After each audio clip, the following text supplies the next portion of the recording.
Halo guys, perkenalkan, kami kelompok 6 dari kelas 32 KWN IPB. Sebelum dimulai, lebih baik kita perkenalan diri dulu yuk. Halo, perkenalkan, namaku Muhammad Dafar Rehan, NIM 115191035. Halo, perkenalkan nama saya M. Putraski, NIM 1151943. Saya Faira Aziza, NIM 1151937. Perkenalkan, saya Adi Yuda Tama, NIM 1151924. Halo, perkenalkan nama saya Ilham Muhammad Suhada, NIM 1151905. Karena udah perkenalan, Guys, BTW, judul penelitian KWN kita ini apa sih? Parah banget sih, Faira, masa lupa? Ini loh, jadi judul penelitian kita tuh perilaku masyarakat Indonesia dalam menanggapi peristiwa viral yang terjadi di Indonesia pada masa pandemi. Lah, tentang viral-viral gitu ya. Emang viral itu apaan sih? Terus tujuan sama manfaat dari peneliti ini apaan? Viral menurut KBBI adalah menyebar luas dengan cepat. Kata viral biasanya digunakan sebagai istilah di dunia maya untuk menggambarkan cepatnya penyebaran suatu berita atau informasi. Salah satu media yang berperan dalam penyebaran konten viral adalah media sosial. Nah, lalu apa tujuan melakukan penelitian ini? Tujuan dari penelitian ini adalah untuk melihat bagaimana tanggapan rata-rata masyarakat Indonesia dalam menanggapi hal yang viral. Apakah cenderung tertarik dan membicarakan hal tersebut atau menanggapi dengan biasa saja? Nah, lalu apa manfaatnya? Nah, berdasarkan tanggapan ini, dapat diinterpretasikan sedikit gambaran terhadap perilaku dan sifat masyarakat Indonesia dalam menanggapi hal viral, baik yang positif ataupun yang negatif. Yang juga berarti hal ini dapat menggambarkan kebiasaan masyarakat Indonesia dalam menanggapi sesuatu. Oh, terus? Berisik, nanya mulu gantian. Mau nanya nih, kan kita online gini ya, terus kita ngadain penelitiannya gimana ya? Tenang Put, jadi penelitian kita tuh ada beberapa metode itu. Jadi dalam penelitian ini kita tuh memakai pendekatan metode kualitatif. Kemudian sumber data yang kita pakai itu ada dua jenis, yaitu sumber data primer dan sumber data sekunder. Wah, mantap. Terus kita udah ada hasil penelitiannya belum? Jangan salah, udah ada dong pastinya. Ada survei yang kelompok kami lakukan, responden diberikan pertanyaan mengenai peristiwa apa yang mereka ketahui yang sedang terkenal.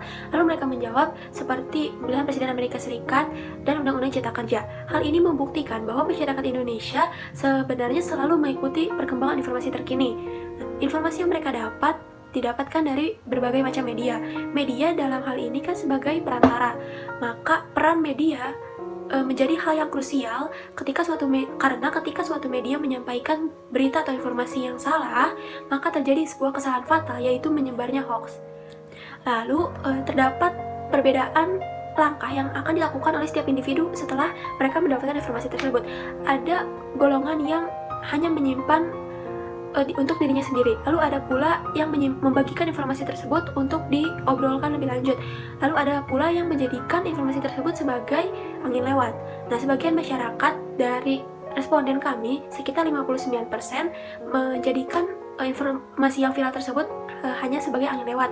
Maka sebenarnya banyak juga masyarakat yang tidak terlalu terpengaruhi dengan adanya hal-hal viral. Nah, itu bener tuh kata Faira, pengen nambahin juga dong.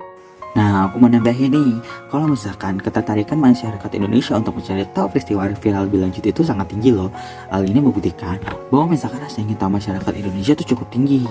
Nah, tapi uniknya, walaupun masyarakat Indonesia ini suka dengan hal-hal yang viral, tapi berdasarkan hasil survei, lebih dari 90% responden itu menyatakan bahwa diri tidak tertarik untuk dirinya menjadi viral. Nah, aku juga mau jelasin nih dari data-data yang tadi kita dapat nih, kalau misalkan ternyata masyarakat Indonesia tuh tetap aktif loh memantau peristiwa-peristiwa yang ada di media sosial. Ya pasti dong, karena kita kan sekarang apa-apa semua kegiatan itu dilakukan secara daring. Pasti kita nggak jauh-jauh dari yang namanya gawai. Nah, terus akhir survei ini kan udah mewakilkan semua jenis kelamin dan semua rentang usia nih. Nah, jadi kita juga bisa lihat nih bahwa sebenarnya jenis kelamin dan usia itu tidak menentukan cara orang untuk menanggapi peristiwa viral, karena semua orang itu mempunyai caranya masing-masing untuk menghadapi peristiwa viral. aku juga sekalian mau nambahin dong. Nah, aku juga udah ngelakuin observasi nih di 3 platform sosial media. Yang pertama ada Instagram, kedua ada Twitter, dan yang terakhir itu ada YouTube. Nah, dari observasi itu aku dapat hasil. Nah, jadi hasilnya tuh peristiwa viral yang dibuat karena ingin membuat karya dan kontennya tuh bersifat positif. Aku lihat tanggapan-tanggapan dari netizen, dari masyarakat di Indonesia itu cenderung positif. Nah, sedangkan dengan peristiwa viral yang dibuat karena hanya ingin mencari popularitas atau sensasi, cenderung netizen Indonesia menanggapinya dengan negatif, bahkan ada yang hate speech. Nah, lalu ada juga perbedaan antara YouTube, Instagram, dan Twitter. Nah, kalau di Instagram cenderung tanggapan-tanggapan masyarakat di Indonesia ini lebih agresif. Nah, kalau di Twitter cenderung lebih santai.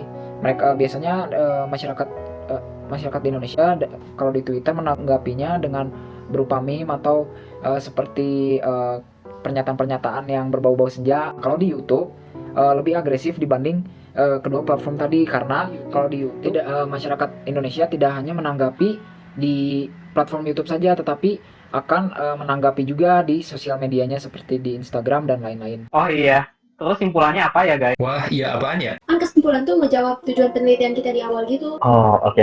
Gimana kalau gini aja? Masyarakat Indonesia memiliki cara masing-masing untuk menanggapi suatu hal yang viral. Jenis kelamin dan data usia itu tidak menentukan bagaimana cara orang untuk menanggapi suatu hal yang viral. Tapi ada dua parameter nih yang bisa kita lihat untuk membedakan cara orang dalam menanggapi suatu hal yang viral. Yang pertama itu isi dari konten atau peristiwa tersebut, dan yang kedua adalah media sosial yang digunakan.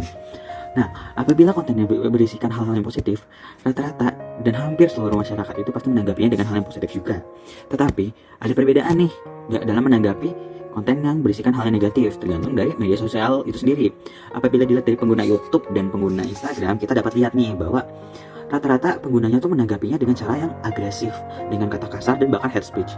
Tapi kalau misalkan kita melihat ke pengguna Twitter, rata-rata pengguna Twitter itu menanggapi konten negatif itu dengan cara yang lebih tenang, tidak agresif, dan bahkan ada beberapa menanggapinya dengan komentar yang bersifat jenaka. Gimana guys? Setuju nggak? Setuju. Oke, karena ngobrol santuy kita udah selesai. Makasih ya guys sudah nyempetin waktunya. Boleh langsung live aja ya.